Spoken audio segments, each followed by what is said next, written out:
Umaani ngayon ng pambabatikos ang girlfriend ni two-time Olympic gold medalist Carlos Yulo na si Chloe San Jose. Napansin ng mga netizens na tila nakikipag-agawan ito ng spotlight kay Carlos Yulo. Sa nakaraang official press conference ng athlete makikita pa ito na nakaupo sa tabi ng boyfriend, kahit pa hindi naman siya nararapat nandoon at wala din naman siyang partisipasyon sa nasabing event. Pabida si girl, hindi marunong lumugar. Dapat coach ang kasama, ang ilan sa komento ng mga netizens. Sa video na ibahagi patungkol sa presscon na isinagawa tila marami nga ang hindi nagustuhan ang presensya ni Chloe. Marami ang nagsasabi na dapat ang kasama ni Kaloy roon ay ang kanyang coach or trainer at hindi si Chloe.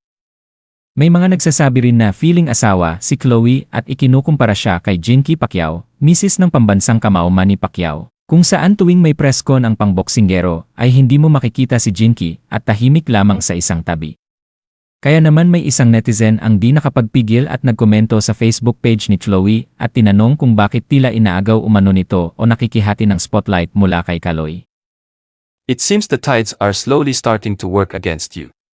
Carlos will always be loved by all Filipinos. No one can ever take that away from him. Not even you, but your endearment to a number of people because of being there for Carlos is starting to rub off already. Why? Because you really love attention and clout. It sometimes reeks of desperation for affirmation. We don't know if this is a defense mechanism due to childhood trauma. Only you know that, unsolicited advice, practice prudence in the things that you do and post online. Especially now that this is Carlos' spotlight after his Olympic gold medals, give him his spotlight. Don't take it away from him by hogging it all to yourself. The people want Carlos, not you. We haven't seen yet any media outfit interviewing you about his win. So maybe that says a lot, right? Saad ng netizen, kaagad naman itong sinagot ni Chloe at ipinagtanggol ang sarili. Ayon kay Chloe, hindi niya inagaw ang spotlight mula kay Kaloy. Tumatanggi umano siya sa mga interviews dahil ayaw niyang maagawa ng spotlight ang kanyang nobyo, anya.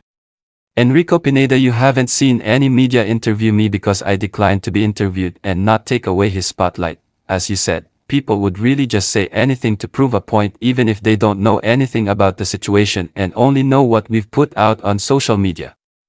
No one even really cared about our relationship prior to Kaloy's winning moment, so why care now?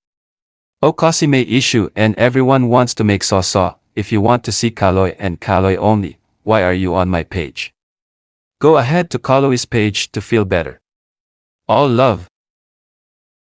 Samantala maging ang ilang celebrities ay napuna din ang pagiging papansin ng girlfriend ni Carlos Yulo na si Chloe nitong mga nakalipas na araw.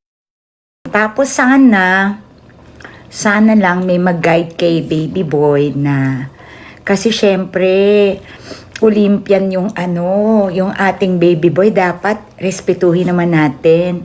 Ate girl, dapat pag hindi ka naman kasama sa interview, dito ka na lang sa side by side ng darling mo.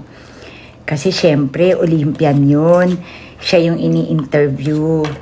Dapat hindi ka na medyo sumasali ng konti dun sa eksena. At saka sana, dun naman sa mga nag-i-interview,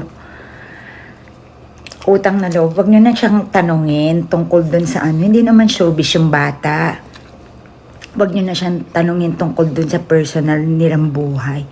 Kasi, nagkikreate pa ng ng intriga ba? Siyempre, wala naman alam yung bata. Ang alam lang nun, pag tinanong siya, tanungin nyo siya kung ano ba of course, yung sa pakiramdam niya ba, kung anong pakiramdam niya, syempre happy siya. Yung ibang bagay na lang tungkol sa Olympics, wag na dun sa personal nilang buhay. Kasi kaya nagkakaroon ng gulo. Kasi kayong mga nag-i-interview na hindi naman showbiz yung bata, yun yung topic. Dapat diba ang topic nyo tungkol sa Olympics o kung ano bang ginawa niya bago sa Olympics, basta tungkol sa Olympics lang, wala nang personal na buhay para wala nang gulo. Tama? Okay sa akin. Kain na lang ako ng chicken. Masasabi mo, Dal? Tama ba ako? Tara, nalungkot ka. Go. Go. Sabi ng darling ko, go. Congratulations.